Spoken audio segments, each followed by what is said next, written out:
This here is my Onkyo TA-2026 cassette deck, and the funny thing about this is I actually kind of forgot I had it. I got this the last time I was home from college, and well, that was only I was only home for one long weekend, so I didn't have much time to play with it. So I kind of forgot it existed. So I came back this time for Thanksgiving, and I'm like, oh wait, I forgot I had this. But it's definitely here. So I've been messing with it a little, and in fact, the funny thing is, it's the first time in a long time that I've bought something from Goodwill, and it didn't have a bunch of problems when I got it. Like this Harman Kardon CD91 down here, I bought at actually not Goodwill, but another local thrift store. And it had snap belts, and not just snap belts, but melted belts that I then had to clean off the black sludge from out of the mechanism. And I think it had a blown fuse leading to the motor. So at some point I will get around to repairing that, but right now it is just serving as a very expensive stand for, well, actually for what I paid for that, not particularly expensive, given it's a thrift store find. But anyway, it's stand for this working cassette deck. But anyway, this tape deck is basically a typical single well machine with no auto reverse. It claims to have a computer control silent mechanism. I agree with the computer control part, but the silent part, there is a little bit of clicking in things that happens as it's engaging and disengaging. It might just be relays, but you'll hear what I mean in a moment when I turn it on. But it's got all the usual stuff: mechanical tape counter, AMCS, which is Onkyo's name for automatic music search. It's definitely a helpful feature, especially on this one, because this is one of the I think it's the only Onkyo I have that has that allows the AMCS to go in both directions. I'll demonstrate that later. It is a bit interesting the way that behaves, so it's not particularly straightforward, but you'll see what I mean shortly. It's got LED level meter and LED tape indicator. You know, it does do manual tape type selection.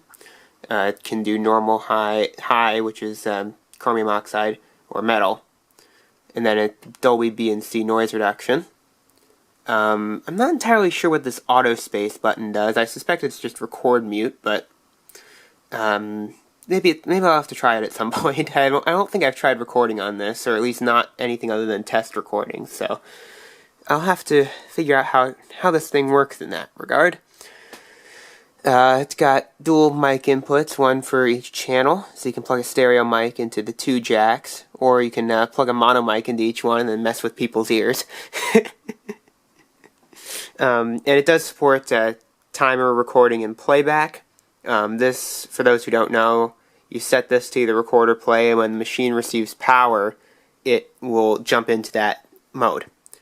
So the idea is that you hook it up to some kind of timer that controls the power, that just cuts off its AC power, and then when that timer turns on, it will do whatever you do here. Or you can also demonstrate that just by turning it to that position and turning the hard power switch on. But either way, if we power this on, the backlight on the display works, which is always a good sign. As I pointed out, it has manual tape selection, and it does have LEDs to go with it. Same with the Dolby noise reduction. Let's go ahead and hit play here.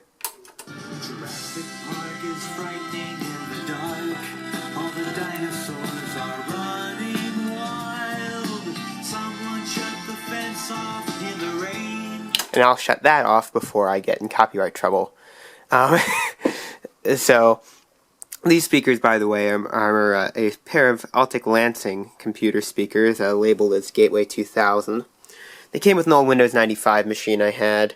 They're great speakers, I will say. They don't make computer speakers the way they used to, so I use these for testing things on my little workbench here a lot. So, but that's something for a different video. So that's how it this thing sounds. As you can hear, it works pretty well. Let's see, what else can I do? I can demonstrate AMCS. So now, it is going to search for the next song. Which, of course, takes a little while to do, given this is a cassette. Now once it finds it, see the play LED will flash. Now if you don't respond as it's doing that, it will keep going. And the idea here is you let it run like that until you know the next song is the one you want. And we'll pretend this next song is the one I'm looking for. And you hit play, and it stops flashing.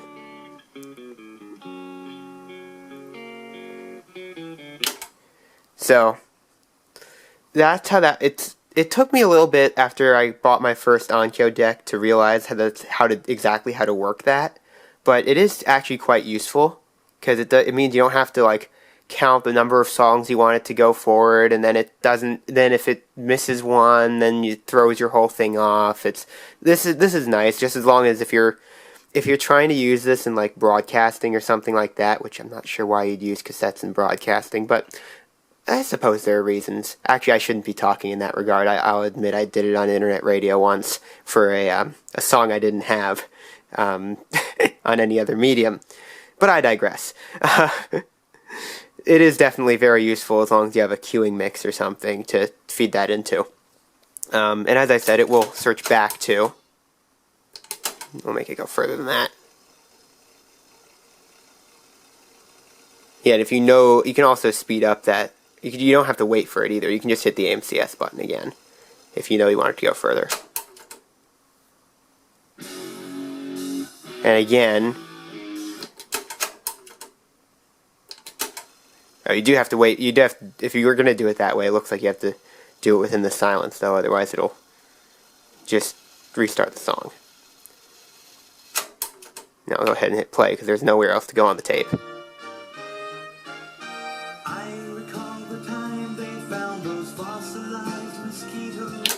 But yes, that's how AMCS works. It's definitely a useful feature, I'll say that. Once you get used to how to work it, it's definitely it is definitely one of the better implementations of that particular idea, in my opinion, at least. But yeah, so either way, we'll look on the back of this machine while I'm thinking about it. Just has the usual input and output back there. Nothing special. No DIN jacks. No, nothing weird. So, but yeah, that is the Onkyo TA-2026 cassette deck. Thanks for watching, and hopefully there will be many more audio equipment videos to come.